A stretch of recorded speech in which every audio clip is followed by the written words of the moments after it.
சாமி சரணம். இப்போ நம்ம எங்கே இருக்கோம்னு பார்த்தீங்கன்னா கரிமலை ஏற போய்கிட்டுருக்கோம். ஆனால் யானைகள் இங்கே வந்து அதிகமாக காணப்படுது. எங்கள் கண்ணுக்கு தென்படலை. யானையோட சாணிகள் வந்து அதிகமாக இருக்குது. சாமிமார்கள் முன்னாடி போய்கிட்டு இருக்காங்க, பின்னாடி வந்துக்கிட்டு இருக்காங்க. வர்ற சாமிமார்கள் நிறைய கடைகள் இருக்குது, அதனால் எதுவும் கையில் கொண்டு வர வேண்டியதில்லை. தண்ணி மட்டும் ஒரு இதில் எடுத்துகிட்டு வரலாம். நாங்கள் வந்து சின்னனூர் சபரி சாஸ்தா அறக்கட்டளையிலேருந்து இந்த தகவலை வந்து பரிமாறுறோம்.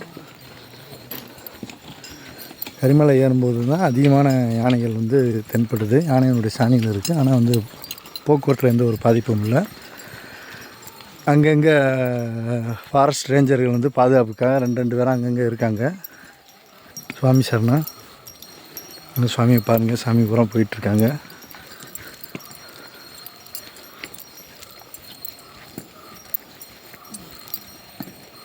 ரொம்ப அடர்ந்த வனப்பகுதி. இங்கிட்டு தான் ஐயனுடைய காணக பாதையில் ஐயன் இங்கிட்டு தான் போயிருக்காரு.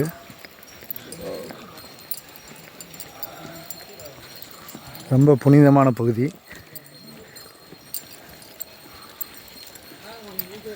எங்கே பார்த்தாலும் யானைச்சாணி அதிகமாக இருக்குது.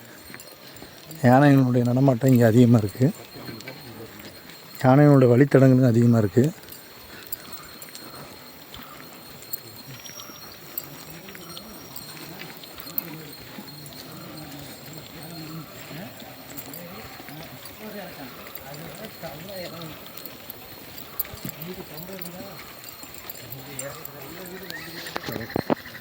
கம்பி